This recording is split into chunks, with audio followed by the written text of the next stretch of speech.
कक्षा 8वीं उत्तीर्ण करके कक्षा 9वीं में प्रवेश ले चुके प्रतिभावान विद्यार्थियों तथा उनके सम्मानीय पालकगण, सुप्रभात। विद्यार्थियों, आपको कक्षा 9वीं में ब्रिज कोर्स की पुस्तकें पढ़ना है। ये ब्रिज कोर्स की पुस्तकें हिंदी, अंग्रेजी और गणित विषय की है। ब्रिज कोर्स की पुस्तकें बहुत रोचक ढंग से विषय विशेषज्ञों ने तैयार की है, जो आपके कक्षा 8वीं के स्तर को मजबूत करेगी और आप कक्षा 9वीं की पाठ्यपुस्तकों का ठीक से अध्ययन कर पाएंगे। विद्यार्थियों, हम बात कर रहे हैं हिंदी विषय की ब्रिज कोर्स की पुस्तक के एक पाठ की, और उसका नाम है पानी रे पानी। आइए जान लेते हैं क्या है पानी की कहानी।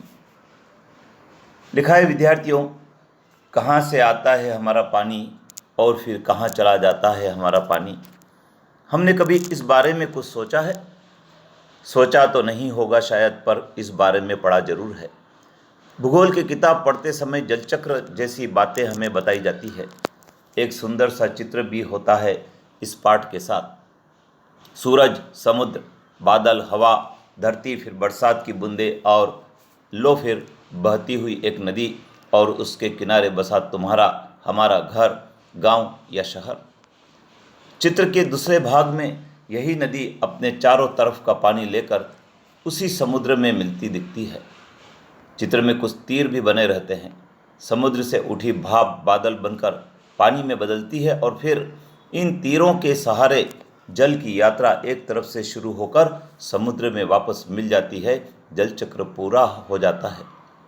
यह तो हुई जल चक्र की किताबी बात, पर अब तो हम सबके घरों में, स्कूल में, माता पिता के दफ्तरों में, कारखानों और खेतों में पानी का कुछ अजीब सा चक्कर सामने आने लगा है।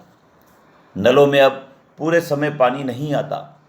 नल खोलो तो उसमें पानी के बदले सूसू की आवाज़ आने लगती है। पानी आता भी है तो बेवक्त, कभी देर रात को तो कभी भोर सवेरे। मीठी नींद छोड़कर घर भर की बाल्टियाँ, बर्तन और घड़े भरते फिरो। पानी को लेकर कभी कभी कहीं कहीं आपस में तू मैं भी होने लगती है। लेकिन बरसात के मौसम में क्या होता है, लो सब तरफ पानी ही बहने लगता है। हमारे तुम्हारे घर, स्कूल, सड़कों, रेल की पटरियों पर पानी भर जाता है। देश के कई भाग बाढ़ में डूब जाते हैं। यह बाढ़ न गाँव को छोड़ती है और न मुंबई जैसे बड़े शहरों को। कुछ दिनों के लिए सब कुछ थम जाता है, सब कुछ बह जाता है। शहर में जो छोटे बड़े तालाब, झील आदि हैं, वे धरती की गुल्लक में पानी भरने का काम करते हैं। इनमें जमा पानी जमीन के नीचे छिपे जल के भंडार में धीरे धीरे रिस कर, छन कर जा मिलता है।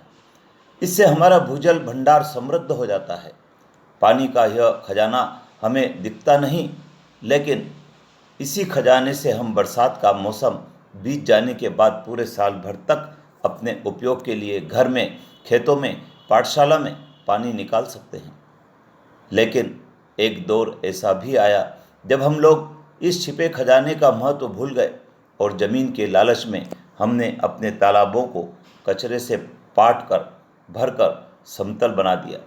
देखते ही देखते इन पर तो कहीं मकान, कहीं बाजार, स्टेडियम और सिनेमा आदि खड़े हो गए।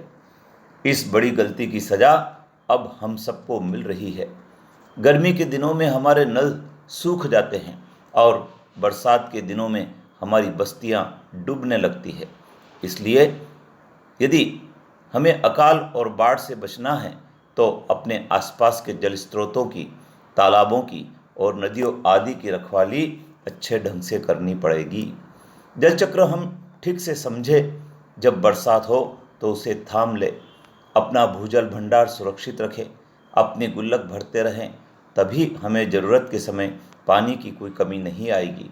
यदि हमने जल चक्र का ठीक उपयोग नहीं किया तो हम पानी के चक्कर में फंसते चले जाएंगे। विद्यार्थियों, अनुपम मिश्र जी की यह बहुत प्रेरणादायी बात हमें जीवन में आत्मसात करना चाहिए कि हमें पानी का सदैव सदुपयोग करना चाहिए। जितने पानी को हम बचाएंगे उतना ही हमें भविष्य में शुद्ध पेयजल पीने को मिलेगा।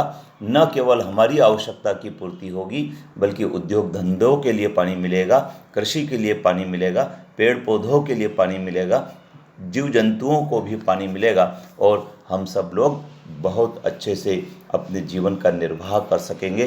तो विद्यार्थियों, इस प्रेरणादायी पाठ को पढ़कर आपको कुछ प्रश्न तैयार करने होते हैं और वे प्रश्न इस पाठ के साथ दिए भी हैं। तो जो विद्यार्थी इसको ध्यान से पढ़ते हैं वो इन प्रश्नों के उत्तर को लिख भी सकते हैं। तो आइए विद्यार्थियों, हम अगले वीडियो में फिर मिलेंगे और फिर एक किसी ऐसी प्रेरणादायी कहानी की, लेख की, गीत की, कविता की बात करेंगे जो आपको प्रेरित करे कुछ अच्छा, कुछ नया करने के लिए। अपने मित्रों को भी जोड़ें, चैनल को सब्सक्राइब करें और बेल आइकन को प्रेस करें। जय हिंद।